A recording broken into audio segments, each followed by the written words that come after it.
ಇವತ್ತಿನಿಂದಾನೇ life change आಗುತ್ತೆ। Masters अभी masters share कर रहे थे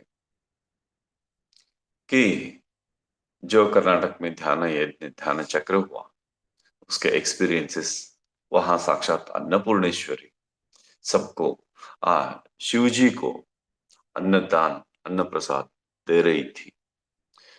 और उस वक्त इनको भूख भी नहीं लगती थी, लेकिन जो मैडम वहां बिस्किट बांटने आई तो इनको बहुत भूख लगी और इन्होंने बिस्किट भी ले लिया। तो इसके बाद एक और सवाल कि ठीक 4 बजे, ठीक 3 बजे मुझे इस तरह से निरंतर घंटा ना सुनाई देता है। जब तक मैं नहीं उठती तब तक वो घंटा नाद रहता है।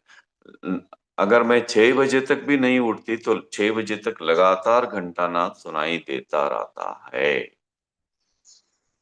तो देखिए मास्टर्स, सूक्ष्म लोक के मास्टर्स हमारी साधना के लिए वे कैसे हमें हेल्प कर रहे हैं। तो कृपया वो जो सुनाते हैं तक्षण सुन के साधना स्थिति में आइए।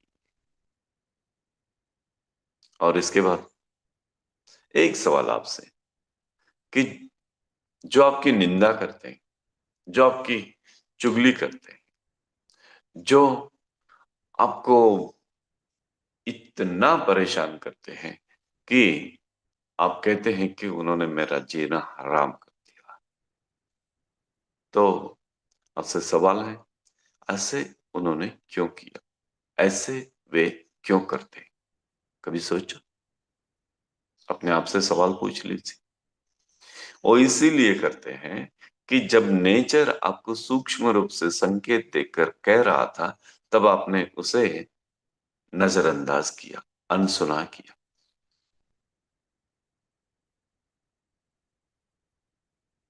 तो इसके परिणाम स्वरूप वे आगे बढ़कर ऐसे चुप चुप के आपको बातें करने के, आपको जागृत करने के, निंदा करने के, आपको दर्द देने के प्रक्रिया बन गए। तो ये जो इस तरह से बोलते हैं हमारे बारे में, इसके लिए कौन कारण? हम ही स्वयं जिम्मेदार। हमारे खेतों में, हमारे गार्डन में खरपतवार आता है और फूल की झाड़ी या कुछ और जो भी है फसल वो खराब होता है, तो उसके जिम्मेदार कौन है मास्टर्स? हम स्वयं। साफ करना चाहिए, निकालते रहना चाहिए खरपतवार।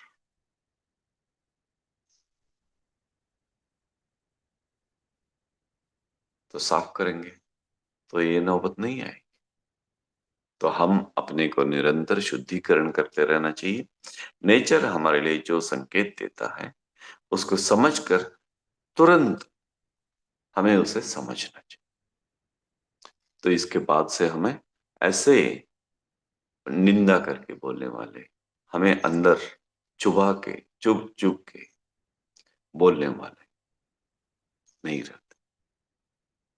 तो हम, अच्छा ठीक है, ऐसे चुभ के बोलने वाले और ऐसे आपको सम्मान देने वाले दोनों हैं, तो दोनों को कैसे देखें?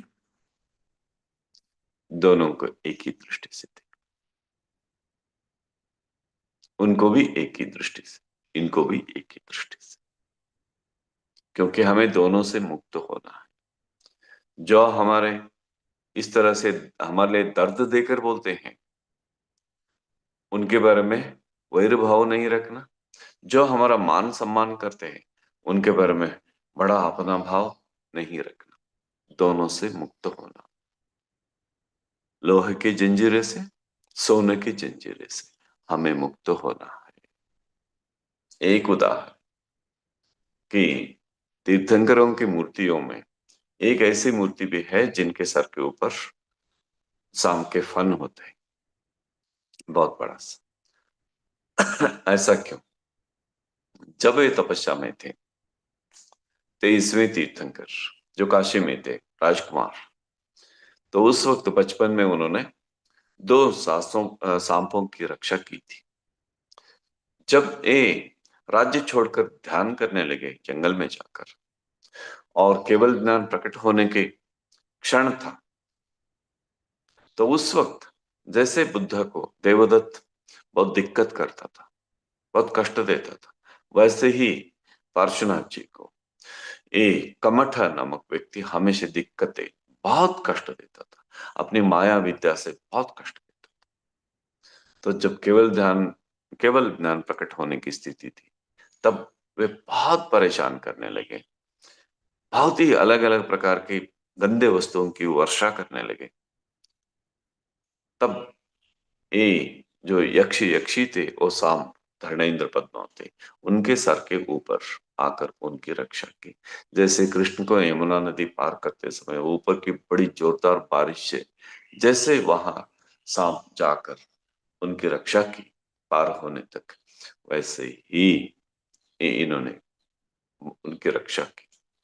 जब इनको केवल ज्ञान प्रकट हुआ, एक अद्भुत स्थिति प्रकट हुई, तो दोनों आकर नमस्कार करते हैं, तो दोनों को एक ही प्रकार से आशीर्वाद देते हैं। जो कष्ट दिया उनको भी एक ही प्रकार से, जो उनकी रक्षा की उनको भी एक ही प्रकार से, मतलब समत्वम योग उच्यते।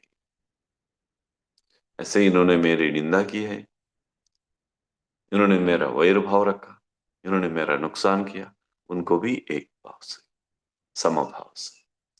जो मुझे बहुत सपोर्ट दिए, जो मेरा बहुत मान सम्मान किया, उनको भी एक ही भाव से, समत्वम योग उच्यते। मास्टर्स, यदि हम निसर्ग के संकेत को समझेंगे तो हमें कोई ऐसे टीज करके बोलेंगे नहीं, हम सुधर के जाएंगे। तो निसर्ग के संकेत को समझ लीजिए,